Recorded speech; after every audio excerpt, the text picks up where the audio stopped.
الحمدللہ رب العالمین والصلاة والسلام علی سید الانبیاء والمرسلین اما بعد فاعوذ باللہ من الشیطان الرجیم بسم اللہ الرحمن الرحیم۔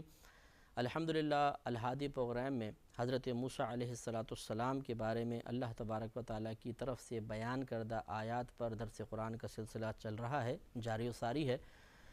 ابھی جو ہم جس موضوع پر ہم کلام کر رہے ہیں وہ موسیٰ علیہ السلام کے توریت شریف کے لیے لے جانے کے بعد آپ کی قوم کی طرف سے بچھڑے کو معبود بنا لینے کا معاملہ تھا۔ اس پر کلام ہوا، آپ نے سنا، سورہ بقرہ میں بھی ہم نے پہلے کلام کیا، پھر سورہ اعراف میں اللہ تبارک و تعالیٰ نے اس کو تفصیل سے بیان فرمایا، اور انشاءاللہ بھی سورہ طٰہٰ کے اندر پھر اس واقعے کو بیان کیا، اسی بھی ہم انشاءاللہ دیکھیں گے کہ وہاں کس انداز سے اللہ تبارک و تعالیٰ نے اس کو بیان فرمایا۔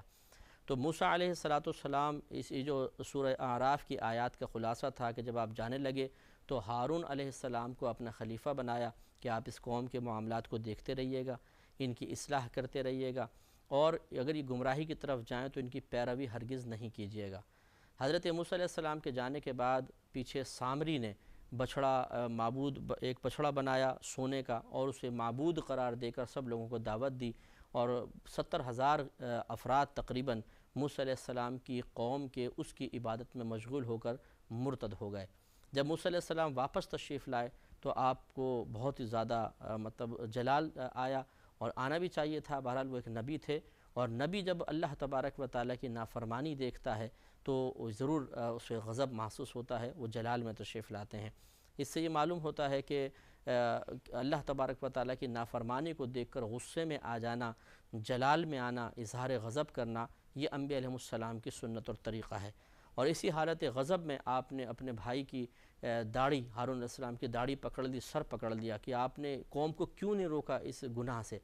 تو حضرت ہارون علیہ السلام نے اپنا عذر پیش کیا کہ آپ اس طرح مجھے برا بھلا نہ کہیں میرے دشمنوں کے معاملے میں، اور دشمنوں کو خوش نہ کریں، اور وجہ یہ ہے کہ میں نے ان کو روکا تھا لیکن یہ باز نہ آئے، اور مجھے خوف یہ پیدا ہو گیا تھا کہ اگر میں ان کو مزید روکوں گا تو مجھے قتل کر دیں گے، اس لیے آپ مجھے ان میں شمار نہ فرمائیں۔ یہ تمام آیات ہم نے عرض کر دی ہیں۔ تو اس پر پھر موسیٰ علیہ السلام نرم ہوئے، آپ کا جلال تشریف لے گیا، اور آپ نے اللہ تعالیٰ کی بارگاہ میں اپنے لیے اور اپنے بھائی کے لیے دعا کی، اور وہ دعا یہ تھی، قال رب اغفر لی ولاخی، آپ نے عرض کی کہ اے میرے رب میری بخشش فرما دے اور میرے بھائی کی بخشش فرما دے، وَأَدْخِلْنَا فِي رَحْمَتِكَ وَأَنْتَ أَرْحَمُ الرَّاحِمِينَ، اور ہمیں اپنی رحمت میں داخل فرما دے۔ رحمت میں داخل کرنے کا مطلب، رحمت تو ویسے کہتے ہیں دیکھیں رقت قلبی کو، دل کی نرمی کو، اور یقینی سی بات ہے کہ اللہ تبارک و تعالیٰ قلب سے بھی پاک ہے، اور پھر دل کی نرمی کہاں ہوگی۔ تو جب اللہ تعالیٰ کے لیے رحمت کا لفظ استعمال کرتے ہیں تو رقت قلبی مراد نہیں ہوتی، بلکہ یوں سمجھ لیجئے کہ جب مثال کے طور پر ہمارے دل میں نرمی پیدا ہوتی ہے، رقت پیدا ہوتی ہے، یعنی دل نرم پڑتا ہے، تو ہم کسی کو انعام دیتے ہیں، یعنی رقت قلبی انعام دلوانے کا سبب بن جاتی ہے، اظہار کرم کا سبب بن جاتی ہے۔ جیسے کوئی فقیر وغیرہ آپ کے سامنے آئے اور بڑے ہی بیچارہ عاجزی کے ساتھ، اور اس کا حال بھی ایسا ہو کہ جی میری کچھ مدد کر دیں، تو ہمارے دل میں نرمی پیدا ہوتی ہے۔ جب نرمی پیدا ہوتی ہے، نرمی ہمیں انعام پر ابھارتی ہے، اور ہم کچھ نکال کر اس کو دے دیتے ہیں۔ یقینی سی بات ہے کہ نرمی پیدا نہ ہوتی تو ہم کبھی بھی کچھ نہ دیتے۔ اس کا مطلب ہوا کہ رقت قلبی کو انعام لازم ہوا، کہ جب رقت قلبی پیدا ہوتی ہے تو پھر انعام ہوتا ہے۔ تو جو لازم ہوا اس کو لازم کہتے ہیں، اور جس کو یہ لازم ہوا اس کو ملزوم کہا جاتا ہے۔ گویا کہ انعام لازم اور رقت قلبی ملزوم، یعنی جس کو انعام لازم ہے۔ اب یہ عربی بلاغت کا قاعدہ ہے کہ بعض اوقات لازم بول کر ملزوم، اور بعض اوقات ملزوم بول کر لازم مراد لیا جاتا ہے۔ تو خلاصہ کلام یہ ہوا کہ جب اللہ تبارک و تعالیٰ کے لیے رحمت کا لفظ استعمال کیا جائے گا تو ملزوم یعنی رقت قلبی مراد نہیں ہوگی، بلکہ جو اس کو لازم ہے وہ مراد ہوگا، یعنی انعام۔ گویا کہ اب آپ کا یہ دعا یہ تھی کہ اللہ تعالیٰ ہمیں اپنے انعام میں، اپنے کرم میں داخل فرما، یعنی ہمیں انعام کا مستحق بنا دے۔ وَأَنْتَ أَرْحَمُ الرَّاحِمِينَ، اور تو تمام رحم فرمانے والوں میں سے سب سے زیادہ رحم فرمانے والا ہے۔ یہاں وہی معنی ہوگا کہ سب انعام دینے والوں میں سے سب سے زیادہ تو انعام دینے والا ہے، کرم فرمانے والا ہے، اور ہمیں برکات سے نوازنے والا ہے۔ یہ آپ کا کہنے کا مقصد تھا۔ پھر آگے اللہ تعالیٰ نے ارشاد فرمایا کہ ان الذین اتخذوا العجل، بے شک وہ لوگ جنہوں نے بچھڑے کو الہ بنایا، سینالہم غضب من ربہم، ان قریب پہنچے گا انہیں ان کے رب کی طرف سے عذاب، وذلۃ فی الحیات الدنیا، اور دنیاوی زندگی میں ذلت و رسوائی، وکذالک نجزی المفترین، اور اسی طرح ہم حد سے بڑھنے والوں کو بدلہ دیتے ہیں۔ گویا کہ یاد رکھیے کہ جو اللہ تبارک و تعالیٰ کی نافرمانی میں اعلانیہ طور پر مبتلا ہو جائے، اعلانیہ طور پہ سب کے سامنے کرے، تو اس کے لیے دو اللہ تعالیٰ نے خاص طور پر انعام رکھے ہیں، ایک دنیا میں ذلت و رسوائی اور دوسرا آخرت میں عذاب۔ جیسے انہوں نے بھی بچھڑے کی عبادت جو تھی وہ اعلانیہ طور پہ کی تھی، تو اس سے نتیجہ نکالا جا سکتا ہے۔ یہی وجہ آپ دیکھیں کہ جو اعلانیہ گناہ کرتے ہیں، مثلا بے نمازی ہو جائے اعلانیہ طور پہ، سب کے سامنے نماز قضا کر رہا ہے، تو لوگ اس پہ انگلیاں اٹھاتے ہیں، اسے برا کہتے ہیں، وہ قابل اعتبار قابل اعتماد نہیں رہتا۔ ایسے جو سب کے سامنے گالیاں بکتا ہے، سب کے سامنے جھوٹ بولتا ہے، سب کے سامنے بدنگاہی کرتا ہے، نشہ کرتا ہے، شراب پیتا ہے، چرس ہیروئن پی لیتا ہے، اور کوئی اعلانیہ گناہ کر رہا ہو تو آہستہ آہستہ اس کی عزت لوگوں کے دل سے ختم ہونا شروع ہو جاتی ہے، اس کا مومنانہ وقار گر جاتا ہے، اور لوگ اس پر وہ اعتماد نہیں کرتے جو ایک نیک پرہیزگار متقی شخص پر اعتماد ہوتا ہے۔ یہ گویا کہ دنیا کے اندر ایک ذلت اور رسوائی ہے کہ انسان کہیں کا نہیں رہتا ہے، اور وہ انتہائی ناقابل اعتبار و ناقابل اعتماد اور غیر وقار والا رہتا ہے، یعنی ذی وقار نہیں رہتا ہے۔ اور آخرت میں اگر اللہ ناراض ہوا تو پھر آخرت میں اس کا بدلہ اور عذاب ہوگا۔ اللہ تعالی ہم سب کو اس سے محفوظ فرمائے۔ تو یہ سورہ اعراف کی آیت نمبر 141 سے لے کر اور تقریباً 152 تک ہم نے آپ کی خدمت میں عرض کی، جس میں اللہ تبارک و تعالی نے یہی واقعہ ذکر کیا تھا۔ اب سورہ طٰہٰ کی آیت نمبر 80 سے 100 کے اندر ان 20 آیات میں پھر اللہ تبارک و تعالی نے اسی واقعے کو ذکر کیا۔ اسے بھی دیکھتے ہیں۔ یہ واقعات اگرچہ تکرار کے ساتھ ہیں، لیکن میں ہر ایک کو اس لیے عرض کر رہا ہوں کہ ہر ایک میں چند چیزیں مزید ہیں جن سے ہم درس حاصل کر سکتے ہیں، جن سے نصیحت حاصل کر سکتے ہیں۔ اور خود سوچئے کہ جب آپ کا ہمارا رب اتنا حکیم ہے، علیم بھی ہے، حکیم بھی ہے، ایک ہی واقعے کو ایک جگہ پہلے سورہ بقرہ میں ذکر کیا، پھر سورہ اعراف میں ذکر فرمایا، اب میں سورہ طٰہٰ کے تحت آپ کی خدمت میں عرض کر رہا ہوں، تو یہ جو اللہ تبارک و تعالیٰ نے تکرار فرمائی تو بیکار تو نہیں ہے، یقیناً اس میں حکمتیں ہیں۔ وہ کیا حکمتیں ہیں وہ ہم دیکھتے ہیں، اور یہ میں جو آپ کو جو کچھ میں سمجھا رہا ہوں یہ اسی حکمت کے تحت ہے کہ اللہ تبارک و تعالیٰ نے جیسے پچھلے آیت میں ارشاد فرمایا کہ ان کے لیے دنیا میں ذلت ہے اور آخرت میں اللہ تبارک و تعالیٰ کی طرف سے عذاب ہے، اور تو یہ خاص ہے اعلانیہ گناہ کے ساتھ۔ ہم نے جیسے آپ کو بتایا کہ جب کوئی اعلانیہ طور پر سب کے سامنے گناہ کرتا ہے تو اس کے لیے دو سزائیں اللہ نے گویا کہ بیان فرمائیں۔ اس طرح جب ہم ان آیات کو پڑھتے ہیں، سنتے ہیں، اور مختلف مقام پہ ایک ہی چیز کو اللہ نے مختلف طریقے سے ذکر کیا ہے، تو مختلف پھر چیزیں ہمیں حاصل ہوتی ہیں جو ہمارے لیے یقیناً باعث برکت ہیں، باعث حصول نصیحت ہیں، باعث بلندی درجات ہیں، اور سبب توبہ بن جاتی ہیں۔ ہم توبہ کرنے میں کامیاب ہو جاتے ہیں۔ لہٰذا اب دیکھتے ہیں کہ اللہ تبارک و تعالی نے سورہ طٰہٰ میں کیا بیان فرمایا۔ ارشاد ہوتا ہے، یا بنی اسرائیل، اے اولاد یعقوب علیہ السلام، قد انجیناکم من عدوکم، بے شک ہم نے تمہیں تمہارے دشمن سے نجات دی۔ جیسے میں نے آپ کو بتایا تھا کہ اس سے پہلے فرعون غرق ہو گیا تھا، اللہ تعالیٰ نے اس کو دریا برد فرمایا، قوم بھی اس کی مر گئی۔ اللہ تعالیٰ یہ اب بیان فرما رہا ہے، اور اس کے بعد پھر یہ بچھڑے کو معبود بنانے والا واقعہ ہوا تھا۔ تو اللہ تعالیٰ نے فرمایا کہ اے بنی اسرائیل، بے شک نجات دی ہم نے تمہیں تمہارے دشمن سے، وَوَاعَدْنَاكُمْ جَانِبَ الطُّورِ الْأَيْمَنِ، اور ہم نے تم سے وعدہ کیا طور کی سیدھی جانب کا۔ یعنی طور کی سیدھی جانب کا وعدے سے مراد وہی کہ موسیٰ علیہ السلام کو بلا کر 40 راتوں میں توریت دینے کا وعدہ فرمایا، یہ مراد ہے، کیونکہ قوم کا مطالبہ تھا کہ اے موسیٰ، ہم اب فرعون سے نجات پا چکے ہیں، تو ہمارے پاس کوئی کتاب لائی جائے، ہمیں کچھ احکام بتائے جائیں تاکہ ہم اس پر عمل کریں۔ موسیٰ علیہ السلام نے اللہ کی بارگاہ میں عرض کی، اور اللہ تبارک و تعالیٰ نے آپ کو 40 راتوں کے لیے بلایا اور وہاں پہ توریت عطا فرمائی، اسی کا ذکر فرما رہا ہے۔ آگے ارشاد ہوا، نزلنا علیکم المن والسلویٰ، اور ہم نے نازل کیا تم پر من اور سلوہ۔ یہ بھی بنی اسرائیل کے اوپر ایک انعام تھا اللہ تعالیٰ کا کہ انہوں نے موسیٰ علیہ السلام سے درخواست کی کہ آپ اپنے رب سے کہیے کہ اللہ تبارک و تعالیٰ ہمیں غیب سے رزق کا انتظام فرمائے۔ تو دعا مقبول ہوئی، اور اللہ تعالیٰ نے ان پر من اور سلوہ کو نازل فرمایا۔ یعنی ایک تو بٹیر آتے تھے، اور دوسرے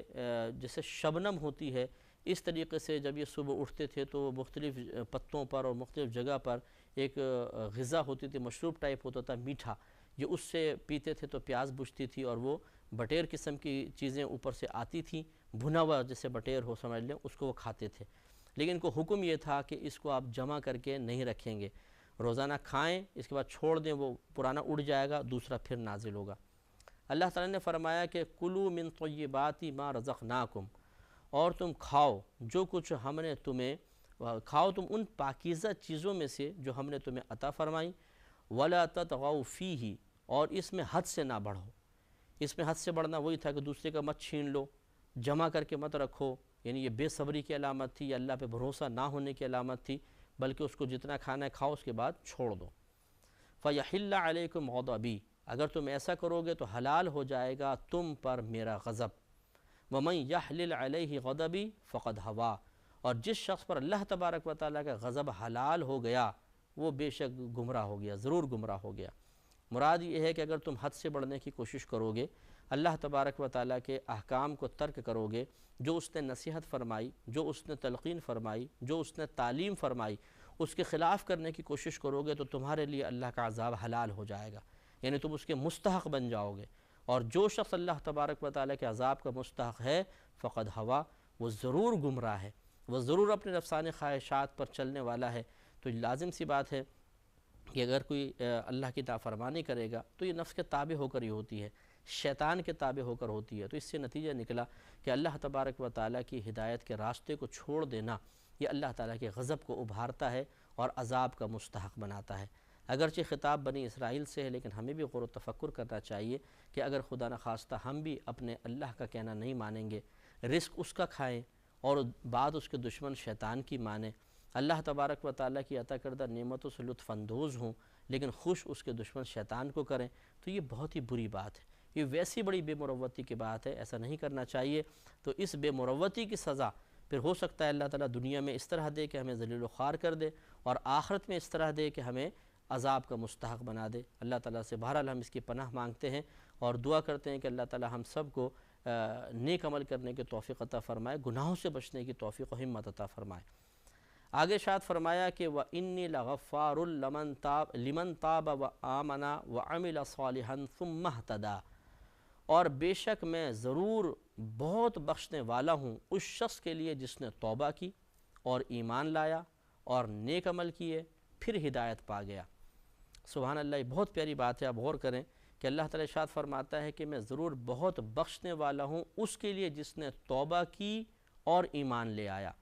یعنی خراب کاموں سے اگر کافر شخص ہے مثال کے طور پر، اگر وہ توبہ کر لیتا ہے، ایمان لانے کے سعادت حاصل کر لیتا ہے، اللہ تبارک و تعالیٰ کا وعدہ ہے کہ اللہ تعالیٰ اس کے تمام گناہوں کی بخشش فرمائے گا۔ لیکن اس کے بعد مزید بات بیان فرمائے وَعَمِلَ صَالِحًا، اور پھر اس نے نیک عمل بھی کیے۔ توبہ کے بعد پھر یہ نہیں کہ توبہ کے بعد بس بے فکر ہو جائے انسان، مثلا نماز قضا کرنے سے توبہ کی کہ اللہ تعالیٰ مجھے معاف فرما دے، میں نماز آئندہ قضا نہیں کروں گا، اور پھر نماز پڑھ بھی نہیں رہا، یہ غلط ہے، یہ توبہ اچھی توبہ نہیں ہے۔ یہ اچھی طرح یاد رکھیں کہ توبہ جو ہوتی ہے اس کی 3 شرائط ہوتی ہیں، یعنی درست توبہ کی۔ پہلی بات تو یہ کہ جس گناہ پر ہم توبہ کر رہے ہیں وہ گناہ ہم سے پہلے سرزد ہوا ہو۔ نمبر 2، یہ اس گناہ کو آئندہ نہ کرنے کا قلب میں پختہ ارادہ ہو، اور تیسرا یہ ارادہ فقط اللہ تبارک و تعالیٰ کی رضا کی خاطر ہو۔ جب یہ 3 باتیں جمع ہوں گی، اور نبی کریم صلی اللہ علیہ وسلم نے ان 3 چیزوں کی مقبولیت کے لیے ندامت کو ایک شرط قرار دیا ہے، جیسے حدیث میں ہے کہ الندم التوبہ، ندامت ہی توبہ ہے۔ تو اس کا مطلب یہی ہے کہ انسان اگر گناہ چھوڑنے کا ارادہ کرے تو اس سے پہلے شرمندگی ہو، اس سے پہلے ندامت انسان پر غالب ہو، ایک پچھتاوا سا ہو، پھر انسان توبہ کرے۔ اور توبہ کا مطلب ہی یہ ہے کہ جو گناہ پہلے کیا تھا آئندہ اسے نہ کرنے کا پختہ ارادہ کرنا، اور یہ ارادہ فقط اللہ کے خوف کی وجہ سے ہو، کسی مخلوق کے ڈر کی وجہ سے نہ ہو۔ اس کی برکت یہ ہے کہ پچھلے تمام گناہ بخشے جائیں گے، اس وقت اگر ارادہ پکا یہی ہے۔ اب اگر بعد میں گناہ ہو بھی گئے خدا نخواستہ، جس وقت توبہ کی تھی اس وقت یہ ارادہ نہیں تھا کہ چلو جی ایسے زبانی کر لیتے ہیں، پھر تھوڑا بہت گناہ تو کر ہی لیں گے، اگر ایسا ہے تو اس شخص کے بارے میں نبی کریم صلی اللہ علیہ وسلم نے فرمایا کہ جو توبہ کرنے کے باوجود گناہ نہ چھوڑے وہ اپنے رب سے ٹھٹا کرنے والا ہے، مذاق کرنے والا ہے۔ اللہ تعالیٰ مجھے بھی اور آپ سب کو بھی اس سے محفوظ فرمائے۔ چنانچہ جب توبہ کریں تو اس طرح ہونا چاہیے کہ آئندہ گناہ نہ کرنے کا پختہ اور پختہ ارادہ، عزم مصمم ہو، تو پھر انشاءاللہ تمام پچھلے گناہ بخشے جائیں گے۔ جس گناہ پہ توبہ کریں گے اللہ تعالیٰ اس کو نام اعمال سے مٹا دے گا۔ تو یہ اچھا، اب یہ جب توبہ کر لی مثلا گناہ تو صاف ہو گئے، اب اس کا مطلب یہ نہیں ہے کہ انسان آگے نیک عمل نہ کرے، بلکہ اللہ تعالیٰ نے فرمایا وَعَمِلَ صَالِحًا ثُمَّ اهْتَدَىٰ، پھر اس نے نیک عمل کیے پھر وہ ہدایت یافتہ ہو گیا، یعنی نیک عمل کرنے کے بعد پھر اس پہ استقامت بھی حاصل کی، کیونکہ ہدایت کی تکمیل جو ہے وہ کسی اچھے عمل پر یا جس چیز کے بارے میں ہدایت حاصل کی ہے اس پر استقامت کے ساتھ ہدایت کی تکمیل ہوتی ہے۔ اگر استقامت نہ ہو تو پھر حقیقتاً اس شخص کو ہدایت نہیں ملی۔ جیسے مثال کے طور پہ آپ نے کسی کو نماز کی تلقین کی، اس نے سنا، سمجھا، اپنی خرابی کا اقرار کیا، اپنی کوتاہی کا اعتراف کیا اور نماز شروع کر دی۔ اب آپ یہ تو کہیں گے وقتی طور پہ کہ اس کو ہدایت مل گئی، لیکن اگر وہ 3 دن بعد نماز چھوڑ دے تو ہم کہیں گے نہیں، اس کا مطلب ہے کہ اس نے وقتی ہدایت حاصل کی، اس کو کامل ہدایت حاصل نہیں ہوئی۔ تو حقیقی ہدایت وہی ہے کہ انسان جس چیز کے بارے میں نصیحت قبول کر رہا ہے، ہدایت حاصل کر رہا ہے، اس پر استقامت بھی کر کے دکھائے۔ تو یہ ثم اهتدیٰ سے یہی مراد ہے کہ پھر اس نے نیک عمل کیے اور پھر اس پر استقامت پذیر بھی ہو گیا تو اللہ تبارک و تعالیٰ گناہوں کو بخشنے والا ہے۔ اس سے یہ بھی معلوم ہوا کہ ہمارے وہ بھائی بہن بھی ذرا درس حاصل کریں کہ جو بسا اوقات 1-2 عمل اختیار کرنے کے بعد بقیہ نیک اعمال کے ارتکاب کو معمولی سمجھنا شروع کر دیتے ہیں۔ چھوڑو جی، مثلا نماز پڑھ لی اگر کسی نے بالفرض، اس کے بعد یہ پرواہ نہیں کرے گا کہ جی میں جھوٹ بھی بول رہا ہوں، ماں باپ سے کی نافرمانی بھی کر رہا ہوں، دوسروں کی دل آزاری کا سبب بھی بن رہا ہوں۔ بعض اوقات ایسا ہوتا ہے کہ ظاہری گیٹ اپ بدل جاتا ہے، چہرے پہ داڑھی آ جاتی ہے، سر پہ کوئی امامہ وغیرہ بھی آ گیا بالفرض، یا مطلب نمازی بن گئے، اور اس کے بعد یہ بیچارے جو اس طرح کے حضرات ہوتے ہیں وہ بعض اوقات نفس و شیطان کی چالوں پر چونکہ مطلع نہیں ہوتے، کچھ ہی دن میں عجب و خود پسندی کا شکار ہو جاتے ہیں۔ اب انہیں ہر ایک جہنمی لگتا ہے، اپنے آپ کو جنتی سمجھتے ہیں، ہر ایک فاسق و فاجر ہے، یہ اپنے آپ کو متقی سمجھتے ہیں، اور اس کا پھر اظہار اسی طریقے سے ہوتا ہے، کسی کو ڈانٹتے ہیں، کسی کو ڈپٹتے ہیں، کسی کو جھڑکتے ہیں، کسی کو اس کی ذلت کا اور حقارت کا احساس دلاتے ہیں، اور لہجے میں سختی، غصہ غالب، اس طریقے سے معاملہ کرنا قطعاً غیر مناسب ہے، ایسا نہیں کرنا چاہیے۔ تو انشاءاللہ سلسلہ کلام ان آیات پر مزید جاری رہے گا۔ نیکسٹ پروگرام میں وآخر دعوانا